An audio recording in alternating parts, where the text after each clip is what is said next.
coming up November 18th from 5:30 to 6:30. And part of that is we have a media blast we're going to put out there. So we'd like to share that with you and have you as a collective advisory group also distribute that and send that information out as well to see if we can get some additional input from the public, get them to attend. And then I'd like to go now through our slideshow. It was what we shared last time we met. So I'd like to go over that. I'm going to breeze through a little bit quicker so we're not redundant information and spending too much time on it. But I do want to get your feedback on the slideshow, and with the eyes of this is going to be going out to the public outreach meeting. We're going to be sharing this with the public. So if there's some comments or things that you'd like to see added, please just make note, and then we can share at the end so we can get those incorporated.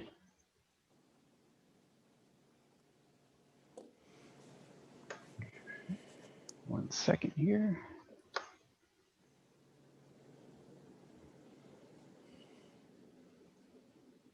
That's not right.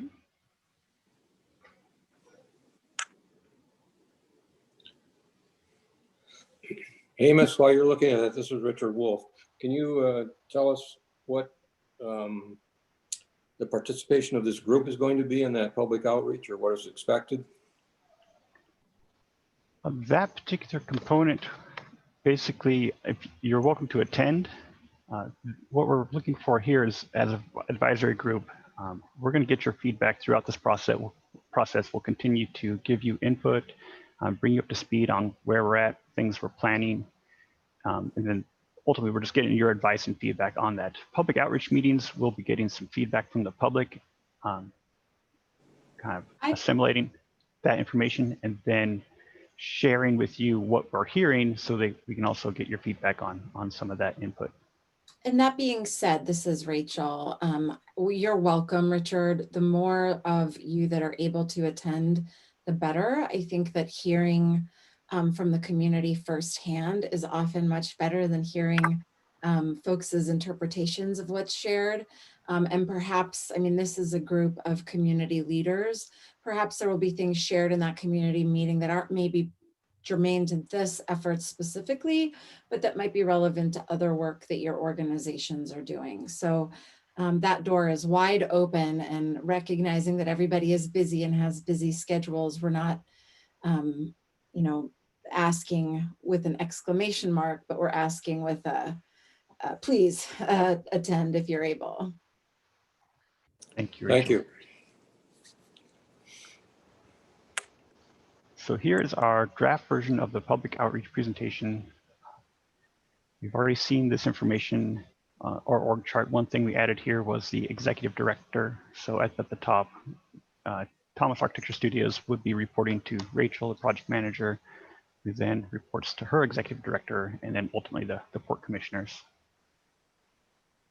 Status-wise, we're here the beginning of November, and I guess let's say our first public outreach is coming up. And we're just basically working on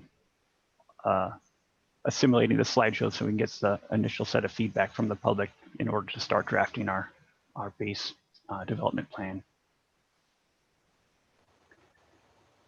This is a slide from the Internal Association for Public Participation that the port asked us to incorporate, basically showing where we're at in that kind of involve, collaborate stage. We're kind of quasi in between both of those, as we're starting to get more community input and feedback and bringing the community along and up to speed on what our actions are. You've seen this as far as the overall project extent, and then a summary of the 2050 vision plan. This is basically where we again started, the port started with, and then this development plan is a continuation of that 2050 vision plan with their destination waterfront, some action words and items that they've already gone out to the public and got feedback on. And then the RV resort. So that's one component that we're looking at to incorporate into the waterfront. You can see the plan here laid out. This is for the admin building. Some 3D modeling, sketching, So we'll again share a little bit more about the concepts of what we're doing with this area and some potential uses for that. And this slide here represents the idea that we have to address parking, both for boats and for vehicles. Again, we talked about that at our last presentation. And then we'll get into the hotel and share about some of the components and aspects that we'd like to see on that particular site. And then we get into the public-private development or public development opportunities for these different sites. We've talked about these two particular sites as potential expansion for the Hands-On Children's Museum and potential expansion for LOT. And then there's one other site here as another potential development site. This, again, from a different angle. I've incorporated that, you see the blue line. I see that as a pretty key gateway or connector from the waterfront development destination area back to, as you're seeing, it's pointing back to the farmers market area. And then we'll discuss a little bit more about the KGY Overwater site here, and then also that small piece next to the hearth fire. And then here we're going to get into the trail sea level rise. We talked about the Billy Frank Jr. Trail and Park and some of the amenities that are there and we'd like to see included. And then bring them up to speed on the Parthia as one of those gateways or connectors from our site back to the downtown area. And then now just getting to sea level rise, I'd like to turn this over to John Payne so he can kind of maybe share a little bit more. I feel like this is one aspect that the public would be a little more interested in. We'd like to share more about. Thanks, Amos. We wanted to touch on that. We feel that there's a great opportunity to use this development plan as to address not just short and mid, but the long-term strategies to address the sea level rise. And there's three basic reasons for this. Is that first of all, from a financial standpoint, when we bring in development, these public-private partnerships, however they work out to be, is that is our opportunity to bring and focus on funding to implement these improvements. The second is that if some of these these improvements, and we're going to focus on the public plaza aspect of it mostly, is that if we make those improvements at the beginning, that will be better in the sense that retrofitting it at a later time, where hopefully we've created this energy infused public plaza, and then having to come in years later and retrofit some kind of intervention could be disruptive. And then finally, we think that it's a great opportunity to demonstrate the commitment by the port and the community to actually addressing sea level rise. It could be like an early win to say, and we can set that tone and build on that momentum and continue its implementation into the coming years and decades. So you can see here that these are some tried and true physical manifestations of ways where we can address sea level rise, and all of these have been used all over the globe, all over the U.S., and they're tried and true. And you'll see that on the right is a section. This is directly out of the sea level rise plan done by AECOM in conjunction with the city and the port, all the other players. But you'll see that the general idea is that you need to create a raised barrier of some sort to address the sea level rise over time. And it's not just, again, the rising sea levels, but then also these storm events. So, and we are mostly going to talk about, you can see these again, sections from the report. You've got the Marina Drive perspective. Right now, that is, it's a green corridor that's, leading up towards the marina, and it would involve raising that trail. And I think in general, with combination of a living shoreline, there's great opportunities to do that relative, and that can be a phased operation, and it's from a construction standpoint, it wouldn't be too onerous. It gets a little bit more complicated as we move to the north in the marina. As you can see in this case, this plan shows it in a relatively simplified section. But if we can forward it to these other sections, we know back to the plan is that the intent is to really create a focus point at that public plaza where the port and private interests and marina users, is going to be this confluence of all these energetic groups, hopefully, that will really create a synergy down there. So how do we, and it's going to be, a lot of it's going to be hardscape plaza. So how do we deal with that and still meet the requirements of sea level rise? So we just ran through 3 general scenarios of ways that we could address this. The first one is, can you go back to that one there? Thanks, Amos. The first one is that we actually addressed at the parking lot and the interface, and then we raised the entire plaza up about 1.5 feet to get it to elevation roughly 18.5.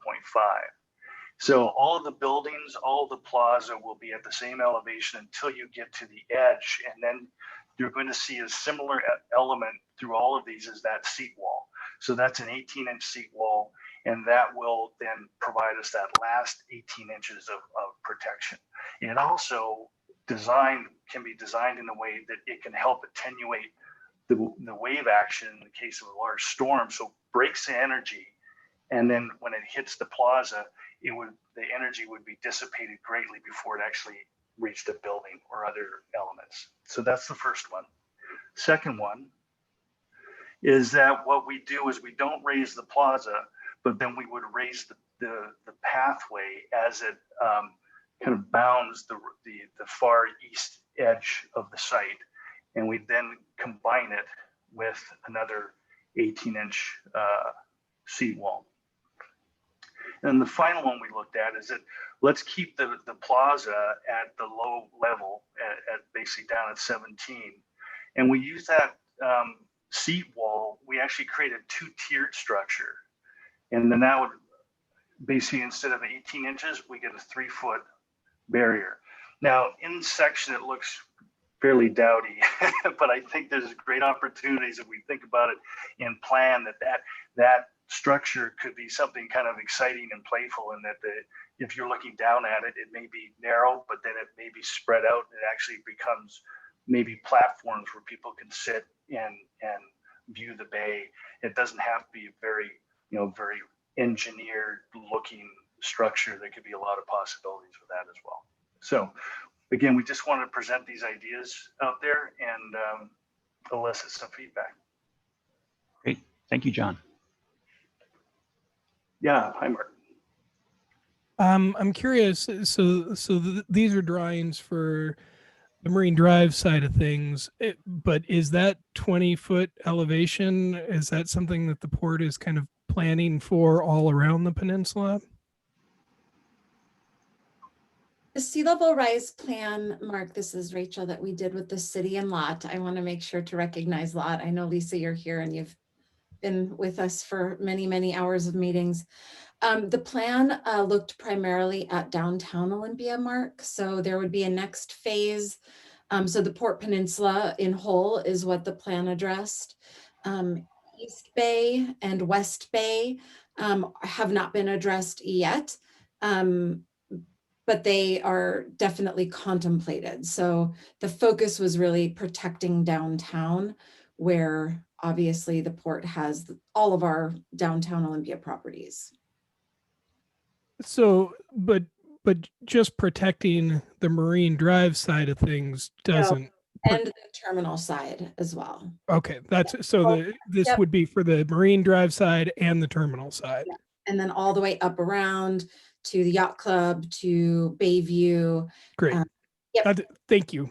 You're welcome. Looks like Leonard, you had a question? Well, just a comment, if this is the right time, yes, for comments on the slides for the public. It might be useful to, when talking about the sea level rise here, to at least mention the efforts around stormwater outfalls as well and getting valves or gates, on those. Because I know a lot of folks are very familiar with the fact that, backflow up the stormwater pipe is going to flood way back in the middle of the peninsula, not just along the edge. So it'd probably be useful to at least talk about that and what progress we've all made, the three partners have made on that too. I think that's a good idea. And I think also, Leonard, building on that, so definitely point taken, Amos, let's make sure we get that into the next. Sure. And talk about additional work that needs to happen in the spirit, John, of what you were talking about with regard to using this as an opportunity to get as many of those actions done early, as opposed to waiting or having to retrofit.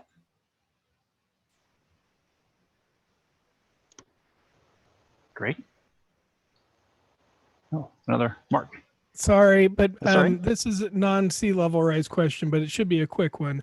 I don't recall from the first meeting that on the admin building that's proposed, would that also be for the port staff? Would that be to move the port to that new building? Correct. So the Okay. intent there, Mark, is right now we're leasing, and it's in our best financial interest not to lease, particularly when we have our own property right down the road. And when we have the opportunity to leverage our investment into kind of an anchor project for other projects to help make the larger Vision 2050 for this area come to fruition. Sounds great. Thanks. Rachel, this is Chuck Fowler. Good morning, Chuck. Morning. I'm familiar with the Port of Everett's waterfront redevelopment plan, and I believe that they integrated their office structure like you're talking about here. But it's also a place where they have the port commission meetings, and it's a public gathering space. And they also have a very nice interpretive center, which shows the history of the port and the history of the Everett downtown waterfront. Do you contemplate that in the administration building? And that's what we want to hear from you. That's the purpose of these meetings and the public meeting. We actually, several of us from the port did do a several day kind of round trip to visit other marinas and other areas to get inspiration. Everett was one of those locations. And our internal takeaway was exactly what you just said, that rather than have our office be only an office for us and for marina staff, how can we work with partners to create that a historical element or other office space or retail, what are those ideas? And that's really what we're hoping to get from you. So rather than presuppose an outcome, if your comment is a suggestion, then we can definitely get that down as a suggestion and know that it's aligned with some of our internal thinking and perhaps biases. Good. Well, I was very impressed with what the Port of Everett did with their structure and their interpretive materials and their exhibits. They integrated exhibits into that. And so, yes, that's a strong suggestion from South Sound Maritime Heritage Association. Duly noted. Thank you.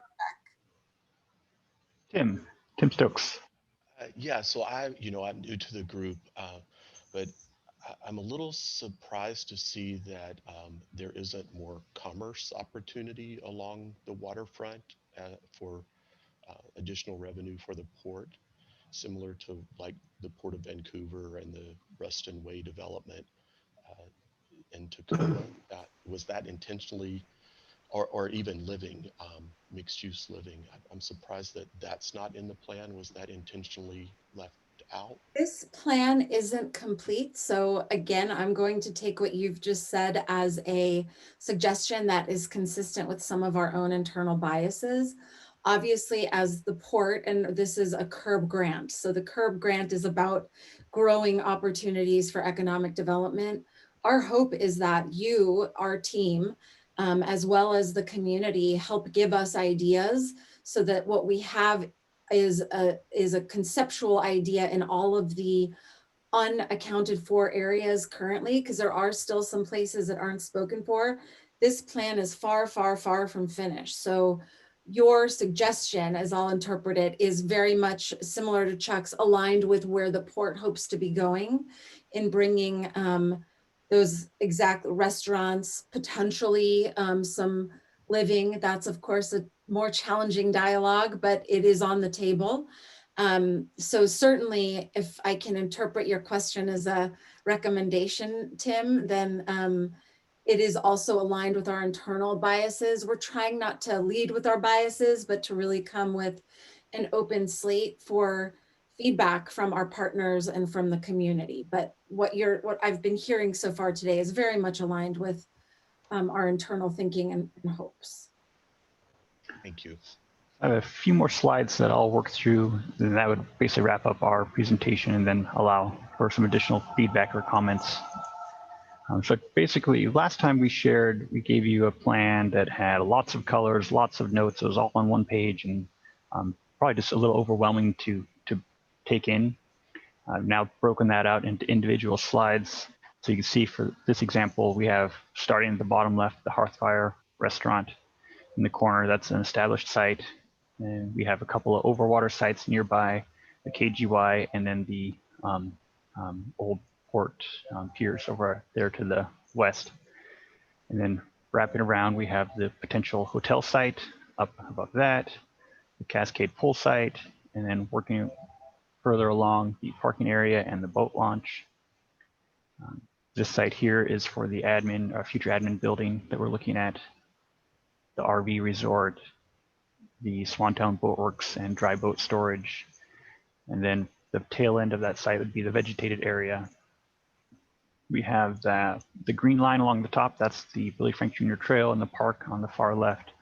And then some additional kind of green areas or park-like settings throughout the area. If I can add to, it's important to us, one of the things just for the benefit of the group that is important for the port is maintaining that access to water, either physical or view shed access. So this slide is of particular interest. We recognize the important role Bud Inlet plays in our community's identity and want to do whatever we can as we contemplate, the future of this area to keep that connection strong. Yeah, that was one of the items in the 2050 vision plan that's very important for the public. Mark, you had a question? Yeah, sorry, I'm talkative this morning. That's great. Question on the hotel site.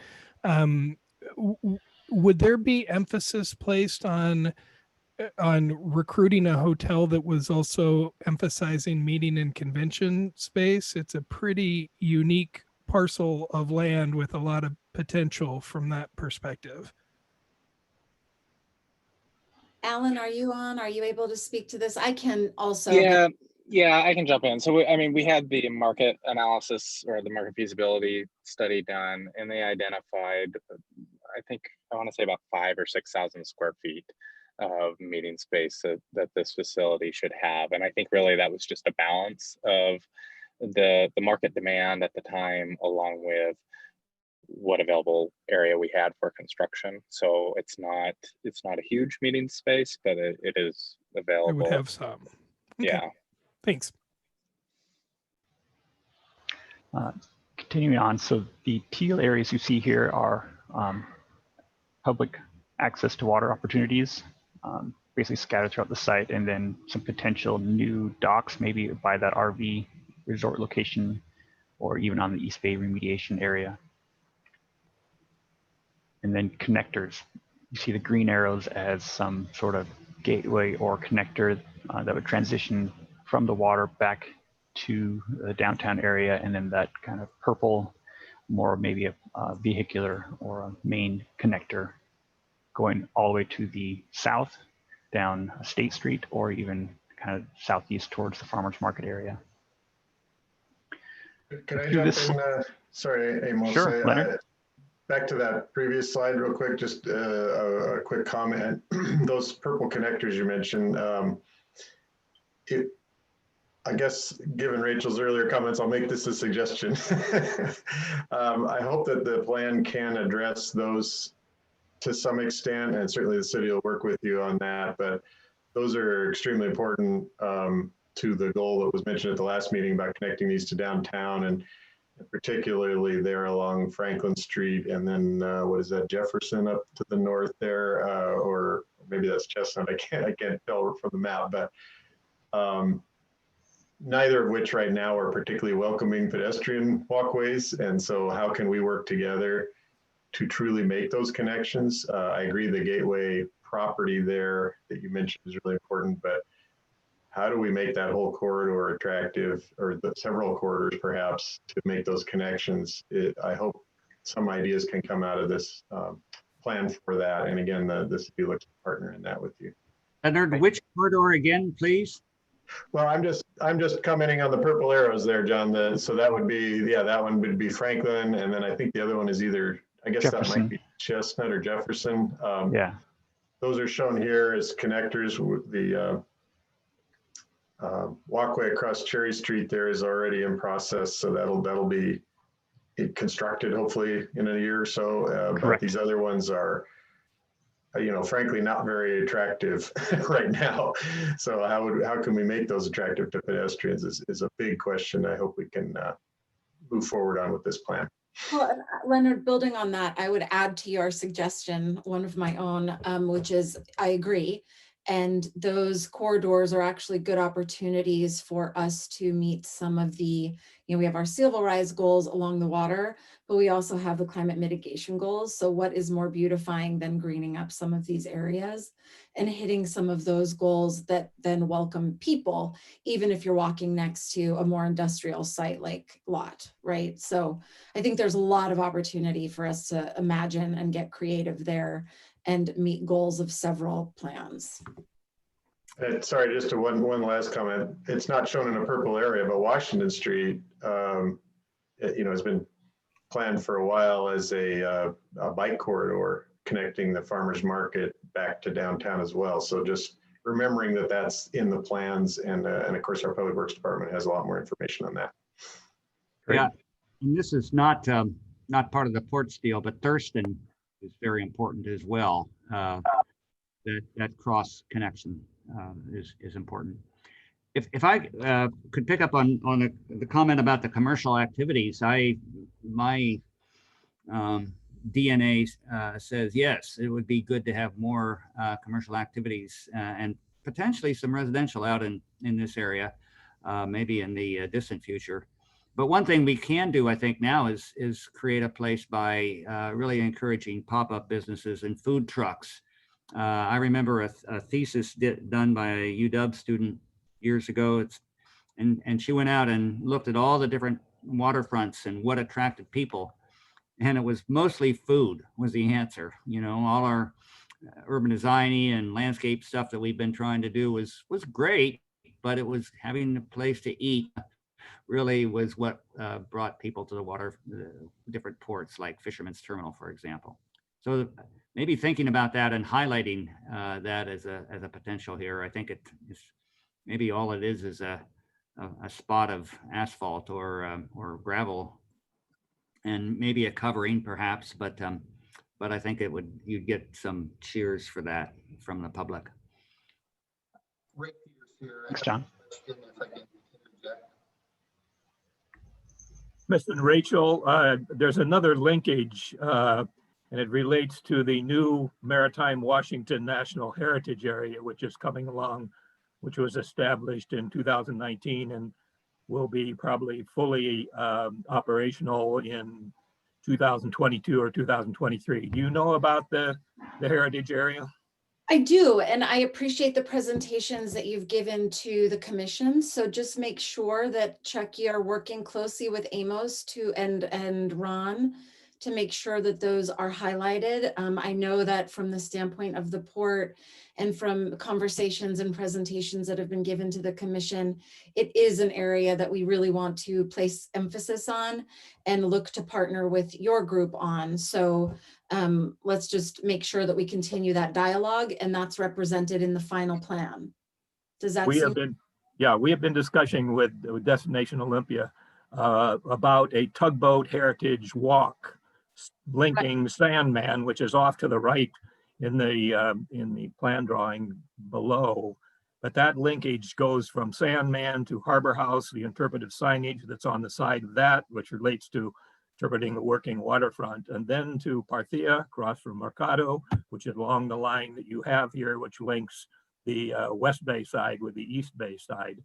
So that will get national publicity through the National Park Service. And so I think that's a really important part of it to add to our plan here. As do we, Chuck. So thank you for bringing that up. I think, some of the stuff that kind of swirls in my brain as I hear this is, we have the Billy Frank Jr. Trail. So recreation is a big emphasis point, of course, right? So we have the Billy Frank Jr. Trail, which guides people along the history of Billy Frank Jr. and his work on fish passage and his important work as well as the work of the tribe, and some native plants along the walk. So that's walk one. I also see, and Jenny, maybe you can pipe in, I think it was Olympia Destination, the Shauna's group that was working on, walking maps. So Chuck, maybe there's another walking map that, we start to put together kind of a recreation packet for folks that include all of those walks, so they can kind of hit the Billy Frank Jr. Trail, go up Marine Drive, and then hit all of the boat, that historic route that you've just described. Sure, Rachel, it's actually the City of Olympia is who I've been working with for putting together the W. They're right. Trying to feature the W with the trails. So I know Leonard could probably speak to that better, but I know that the city's working on that. So there just seems like there are lots of opportunities, Chuck, through our partnerships and new partnerships that we can get all of this walks out. That leads to another point. I noticed that among the stakeholder groups, you don't have the ILWU, the Longshore Union, involved. And it seems to me that they are very important to the telling the working waterfront story of Olympia. It's not, it still continues on through the 100-year history of the port. And now with the addition of the new ready reserve fleets that are ships that are coming to town, that'll just be re-emphasized. And so I think they should be involved, and they should talk about their history as part of this plan as well. Rachel or I agree. And so that Chuck, that's a very good point.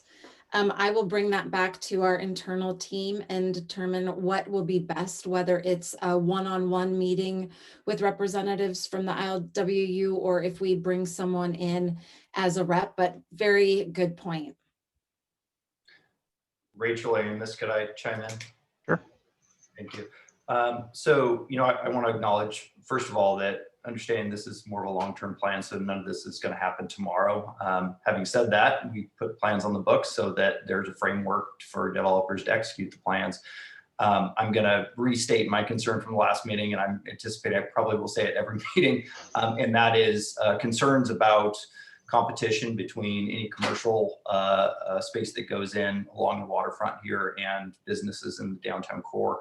I'm afraid it will cannibalize our businesses.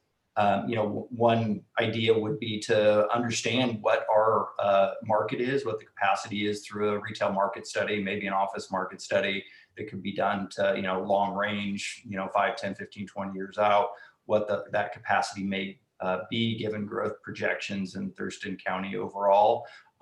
Very supportive of increased residential density in downtown as well as outside of downtown, on the edge of downtown, anywhere in Thurston County, really.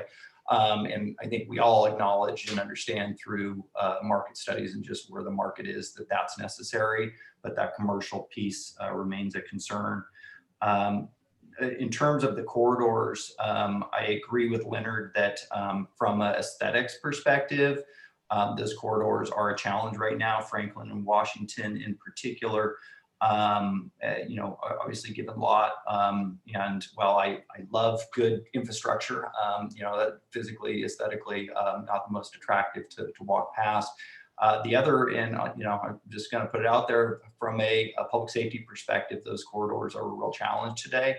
And I'm not sure if they won't be a challenge in 5, 10, 15, 20 years from now. So, any plan that's worked out, I think there needs to be solid partnership with the City of Olympia on ensuring that those corridors are something that our community feels comfortable walking down and through. I know we get comments about those corridors frequently. And we have amenities adjacent that get comments about those as well. Thanks. This is Lisa. This is Richard Wolf. I'd just like to put in a comment on something that's been said before about food in that area. And just to let the group know that the Citizens Advisory Committee for the port did a fairly exhaustive study on specifically food trucks and in the area. And I think, that's a good idea. I think there's a lot of merit to it, but I would encourage folks to look at the report that came out that went to the commission on that. One of the concerns that was just brought up is the competition to other providers of food, especially the farmers market with food trucks. So, but anyway, it gives a lot of good information, and that could be a good, valuable input to what we're trying to do here. And Todd, this is Rachel. I hope that you will, Lisa, I know you're also in the wings and I will get to you in just a second. Todd, I hope that you know that our intent is to continue to work with you. I mean, our hope is a thriving downtown that is honestly overflowing with successful businesses. I also recognize that with COVID, the landscape has changed significantly and folks are under a significant amount of stress. So to the degree that we can work with you on and the folks that you represent on really making this a viable and exciting option, please, you don't have to just talk to me during these meetings. You can call me anytime. Lisa?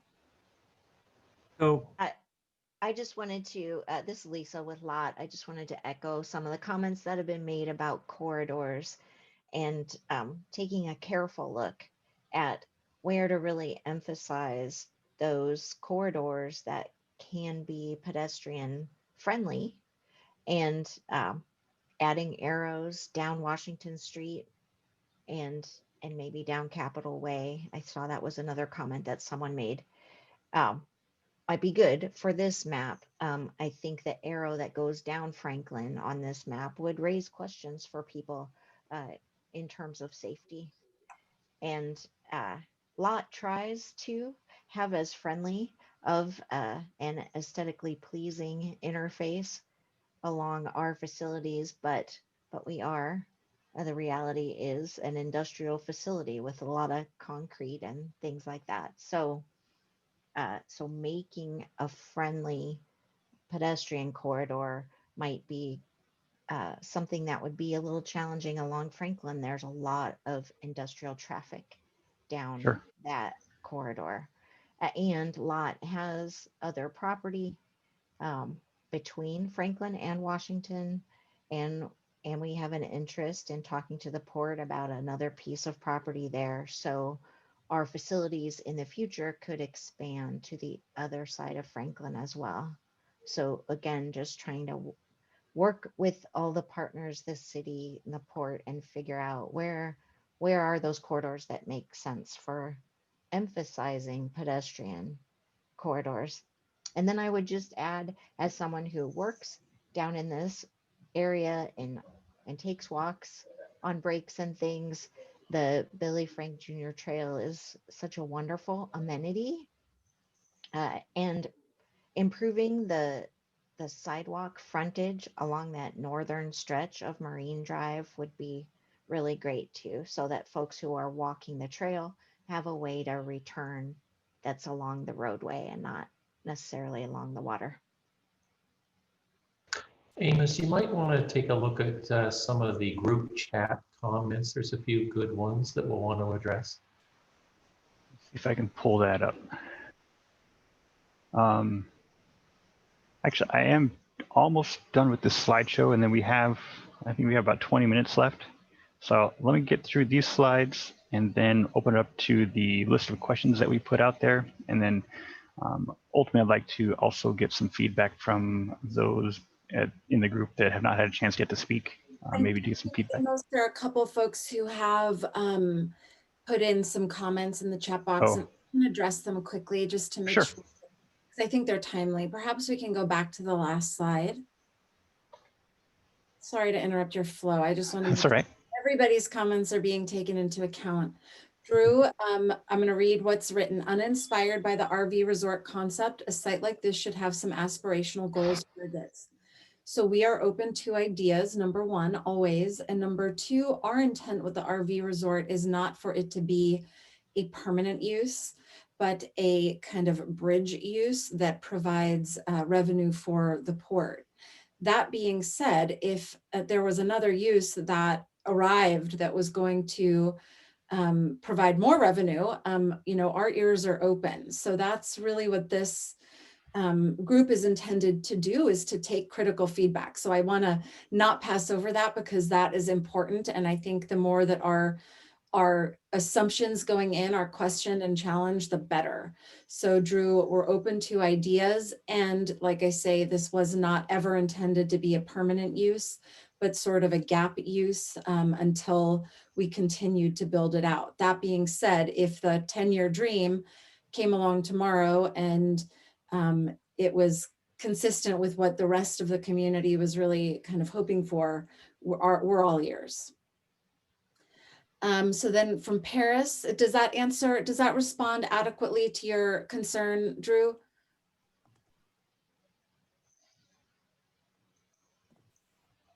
Are you on, Drew? He gave us a thumbs up, so I think so. Yep. I can't see everybody's face. Awesome. So Paris from Puget Sound Estuarium wrote, Puget Sound Estuarium is interested in having a new facility on this walking route that includes green space and remedial native vegetation around an estuarium facility. This could contribute to the greening of the walkways and potentially the purple water treatment line. We are absolutely open to that. We would love to see, as has been mentioned before, an educational component of this area be strong. We have the Children's Museum, so let's build on the good work that they've already done in making this a destination for learning and explore some of those ideas. So we're going to definitely get that down. I will say, like I said at the last meeting, Paris, it's a good opportunity to reach out to other nonprofits who are wanting a similar thing. There's power in numbers, and perhaps making something like this happen might work well if you've reached out to Chuck, to Arbutus, to others who might also be interested in a space. Yeah, we see ourselves in cooperation definitely with Lot and the Children's Center, and we really already are, and kind of see ourselves working cooperatively with some of these open spaces right now on the port. So yeah, well, definitely, I want to have those conversations with the following groups that you mentioned and others who are interested in these areas. Awesome, and all of the contacts are available. So if you're needing us to help you build some connective tissue, we're more than happy to help you make that happen. I'm going to read one more comment, and then Amos, I promise I'll be quiet and let you go. This is from John Owens. I also agree with Todd about not competing with downtown. So the idea would be to work with downtown restaurants and those at the market and give them another venue for their activities. One thing that COVID has done is force restaurants to do takeout and pop-up. So maybe there's a chance to add business rather than compete with it. And I will affirm, John, like I said, our hope is not to compete. I mean, I've lived in Olympia for 25 years and I rely on burritos from Quality Burrito. I'm just going to be candid with everyone here.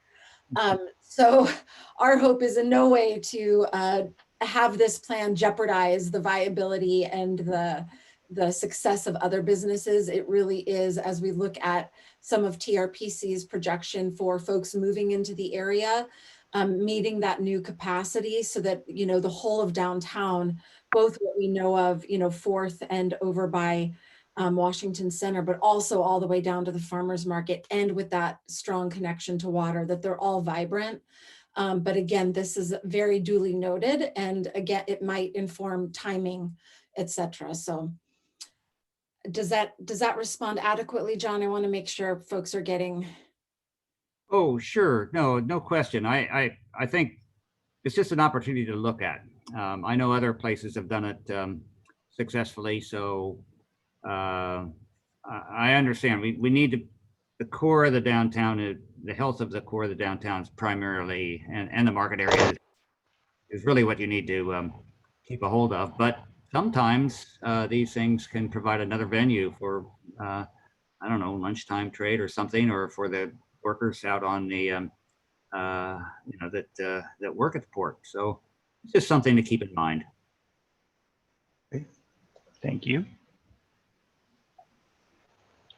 I'm just moving on to this next slide. Kind of addresses back to what we were talking earlier about that kind of walkability in that trail. So this just shows your travel distances for a quarter mile, roughly 3 to 5 minutes to walk. So you get that first ring, and you go out to a half mile at 7 to 10 minutes.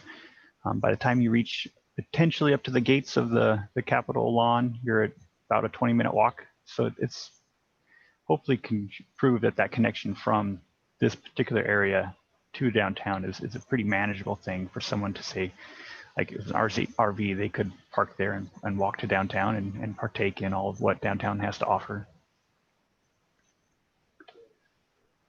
And then into the potential development sites, highlighted all these.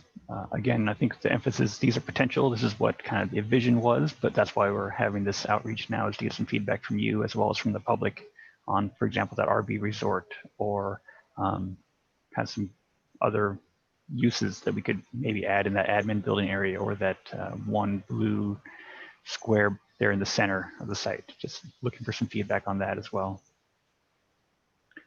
And then just to wrap up, that we have some commissioner briefing coming up on Monday. That was a new thing that you probably were not aware of, but we are going to give commissioners up to speed on the 16th.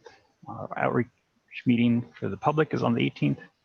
And then our next advisory group meeting will be December 8th. So at this, we're running a little short on time. We got a little less than 10 minutes left. We do have that list of questions that I sent out. What I would propose now is, if we have some feedback on any of that, I'd be happy to take it. Perhaps I could even issue this as a homework assignment, that if you had some feedback you wanted to share with me by email, that might be a nice way to document your thoughts, that we can get those incorporated. But I know we have quite a few members of the advisory group that have not had a chance to share. So if there's something that they wanted to bring up, now would be a great time. This is Jeff with Experience Olympia. Just a couple of things.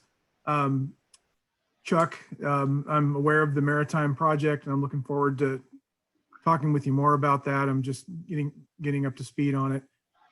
So very exciting stuff for this particular part of the city.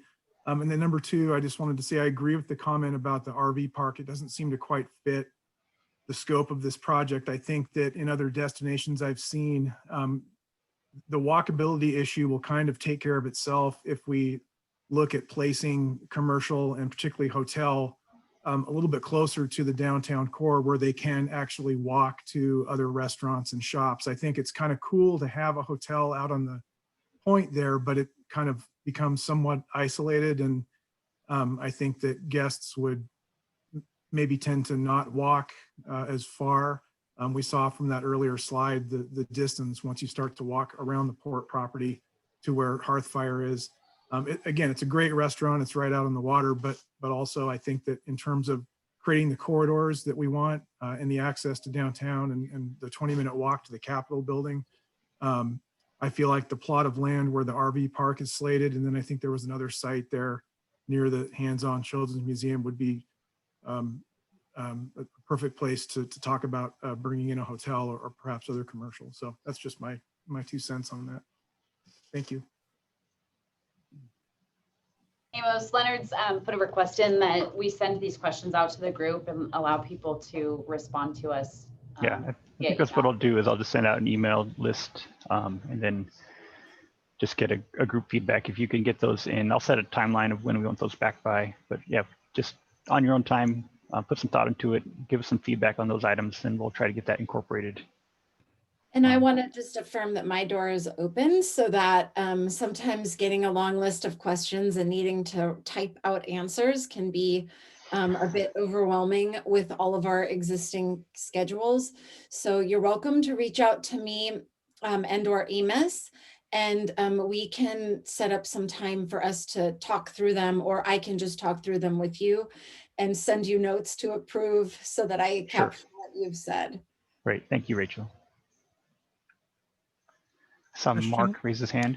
Yeah, I'm guessing Intercity Transit may have been invited as part of this advisory group, but notwithstanding, especially as we talk about walkability and access to downtown, the dash is sure to get more business as some of these things happen. So in the not too distant future, it would be important to get intercity transit's perspectives on some of these things. Great, thank you. So did last time we talk about getting the group of nonprofits together in a separate stakeholders meeting so we could discuss? And I was wondering whether one of us needed to coordinate that and put that together, or you or Rachel or yeah, Amos needs to I do think my request would be that one of you take leadership, but we're happy to provide contact information so that you have everybody. And if you want someone from the port to be at the meetings, I'm happy to do it. It would likely have to be after work hours because my calendar, like all of ours, is pretty jam-packed, but I'm open to an evening meeting with that group if you want port representation there.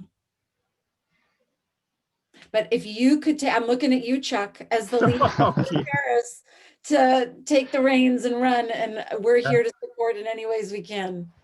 Well, we've all got things on our plates, and we've got about too many Zoom meetings every day. But I think that we should be meeting with the estuarium and so many others, the Destination Olympia and beyond. And so we just need to meet, I think, and because we have so many things in common, I think, and we just need to discuss all of those points. Well, I'll see what I can do, but I don't know how. We need to use somebody's Zoom capability in order to have that meeting. So I'd be happy to use the estuarium Zoom account and to facilitate the meeting, even do like a doodle pool to get everybody's ideal, to schedule that basically with all the interested nonprofit stakeholders.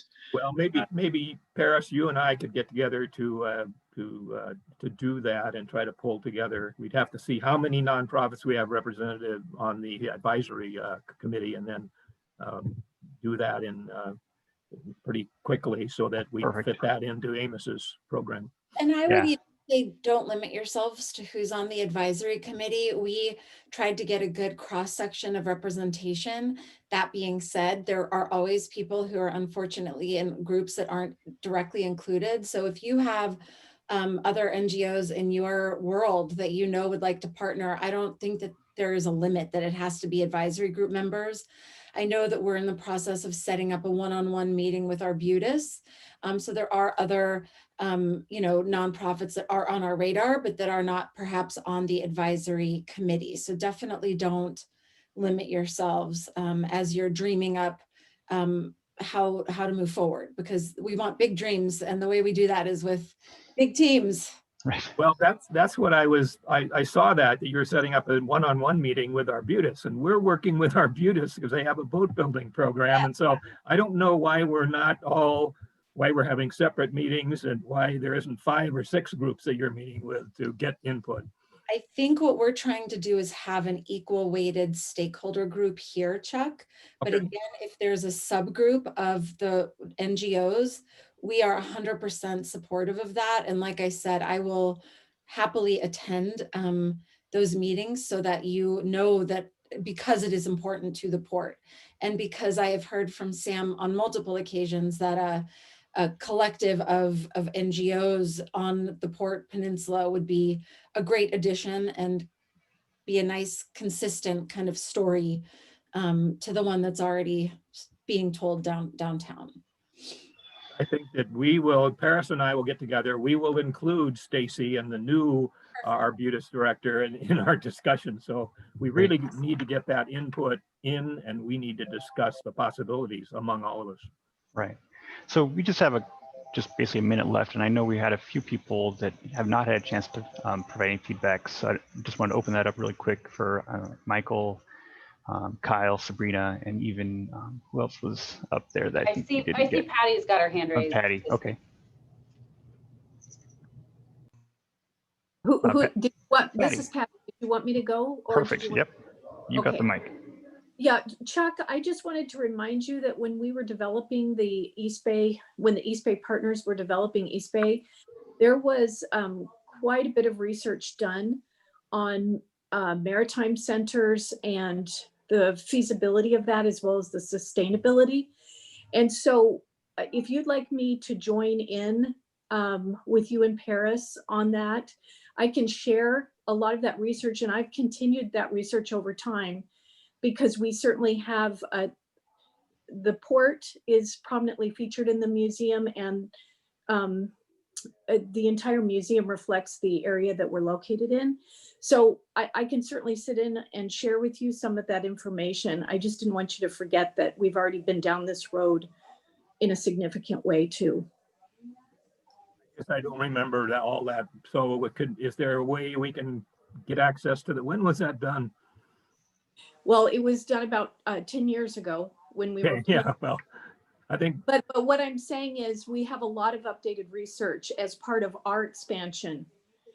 So I'm happy to share that with you, offline off these meetings, and we could set up a meeting group separately. Great. Thank you, Patty.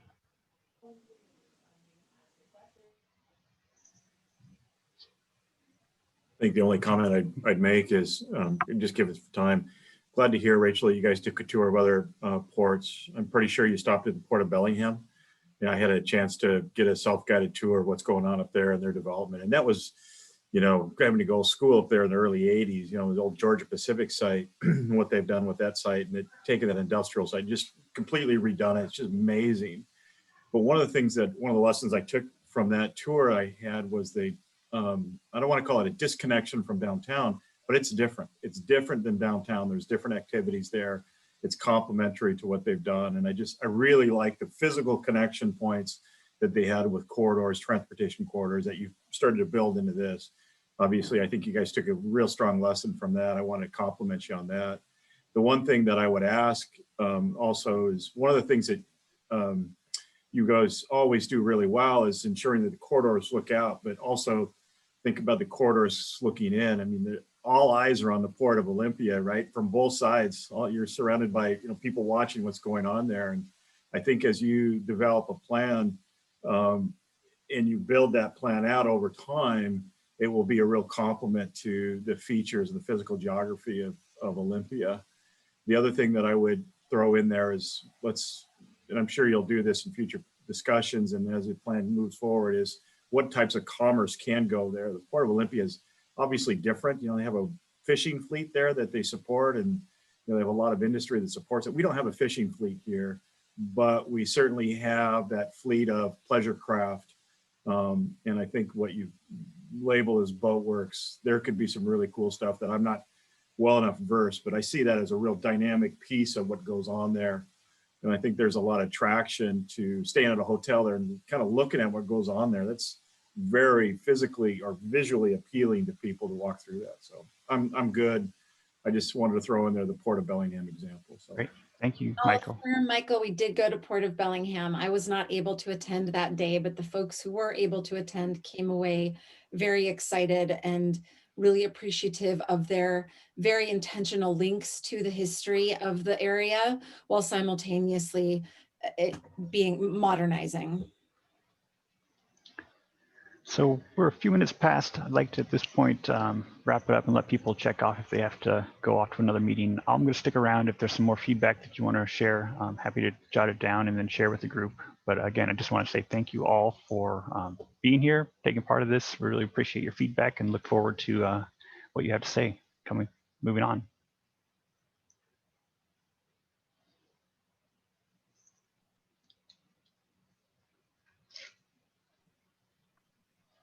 Amos, I have to actually jump off to get on a call with Ecology about Bud Inlet cleanup. So sure. Thanks for being here, everybody. Yep.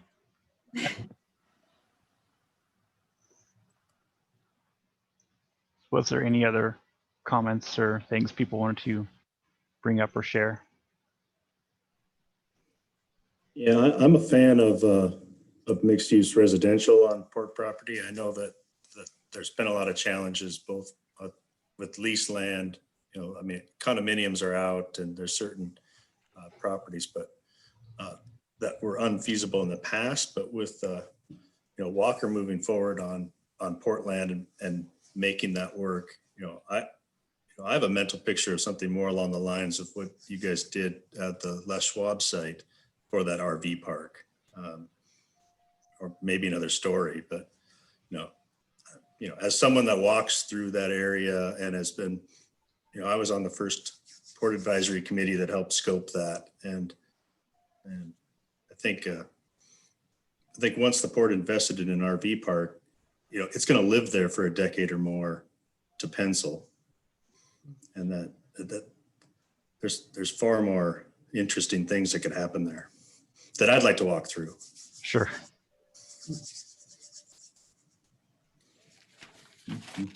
Has anybody explored, or has it been talked about, that potential development lot as being the site for the port office? Not on the water, but on the corner? Moving the admin building to that internal. Drew, this is Alan Rowe with the port, and I don't think we've had a chance to meet, but yeah, we've looked at other locations for the admin office, and one of the citing criteria for that is the fact that it shares the marina office as well. So operationally, we did need it located a little bit more central to the marina operations. And, one of the balances that we have on that site with the RV park is obviously what we're providing to the public, along with trying to think outside the box on our properties to provide some long-term financial sustainability for the port. And looking at that site, I mean, I just came on a little over a year ago, and that was presented to me, and I admit I was not a fan when I first heard the idea. But really, we started looking into it. I did a pro forma on it. It came back very positive, much more than what a simple ground lease would generate for the port. And then we did have, let's just call it professional, do a study on it, and it reaffirmed those results. And the ROI is, I want to say, in about a 4-year time period, it nets support about $300,000 annually for that. So it's kind of a tough balance, like I was saying, in terms of looking at what our developability of that property is versus what we need, because we did the math, and leasing out all of the properties just on structured ground leases on the peninsula just does not provide the port. It just doesn't align with our long-term projections of what we will need financially. And that is why we can do the RV park. I agree with you. Once we put it in, that is going to be a harder decision to make to tear it out. But redeveloping an RV park site is obviously much easier than building structures that we would potentially do on there. Well, that's even worse news that it's penciled so well. Because finding a use that I think would fit better for the next 50 years. Is more expensive, especially under a land lease situation. And on the residential side, that's a conversation we're trying to push internally. We just need kind of decision guidance on that. I think there's kind of split opinion as far as the port goes on whether or not to accommodate residential out there. We listen to the development community and believe it's needed for some of these projects to pencil out. And then the port has some concerns about inviting that opposition, so close to our operations, and just getting, inviting in the criticism then for our marine terminal operations and potentially some other opportunities. But it's something we got to go through and at least get an answer on. The other challenging aspect is all this is within the shorelines. So we do have the height limitations within the 200 feet, but we have identified property outside of that that possibly in the phase 2 planning approach, we could go vertical and take some of that parking that's needed for the marina operations, either have that still surface parking and then bring in all the retail and residential parking into structured, situations outside of the 200-foot setback. Oh, it's always going to come back to a parking garage, isn't it? That seems to come up with every conversation around there. I don't know if Jenny remembers, but when we did the kind of the framework for that first 17 acres, you know, there was a strong group that wanted to make sure it was written that residential was not allowed, and you know, even back then. And I think we didn't exclude it, but there's been a strong push to not push residential farther north, and I think it works with the port operations. Yeah, I personally advocate for residential in there, so long as they're limited to apartments only. Yeah. And then we've got it in the lease. You know, it was written into Walker's master lease that his subleases, basically them acknowledging that it is an industrial area. Yeah. And then we do something similar there, but not allow them to be condoed. But if you kept it as apartments, I feel we could balance the development needs along with, you know, our operational needs. Okay. Amos, I was thinking right now under the SMP, we're marine recreation there. I mean, to get the housing, we would need the urban waterfront housing we'd have to make a suggestion to get a hearings examiner or amendments made for housing to happen. Is that correct? Yeah, there's certain height limitations that we're kind of working around both the municipal code and the shoreline master program that we just need to address or accommodate. Okay. I mean, one comment I did like though that I think Jeff brought up was the RV park site being more centrally located for kind of walkability. I understand the hotel kind of potentially being placed at the point, but I understand also the walkability. I mean, that's, you know, we get to a half-mile walk there, and if you can create nodes and make a more centrally located spot, you can kind of it just makes walking easier. You know, placing a node kind of centrally located to all of our amenities into downtown. So we took a neutral approach to the hotel site selection, and we consulted with two hospitality consultants to do our market analysis. And I presented them 7 available sites that we had in the downtown peninsula area that I felt could site a hotel. And both consultants came back and said that the North Point site ultimately checked the most boxes. All the points that have been raised on these calls are very valid, and they were identified in the studies also. However, the balance of getting that leisure travel along with, you know, your business or government travel, they really felt that the views on the North Point were going to be needed to attract the balance and have that makeup of who we're trying to attract and get some actual occupancy rates. All right, sounds good, Alan.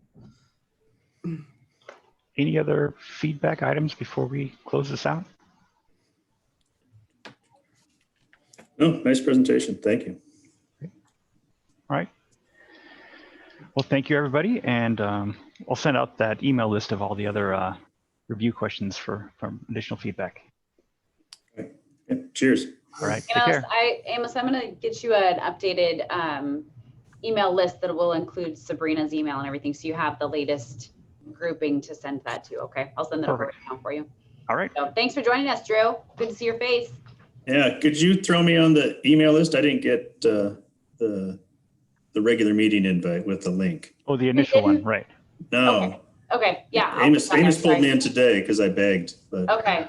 Sorry. Thank you. Yes, I will. Thank you. Okay, bye, guys. Bye now.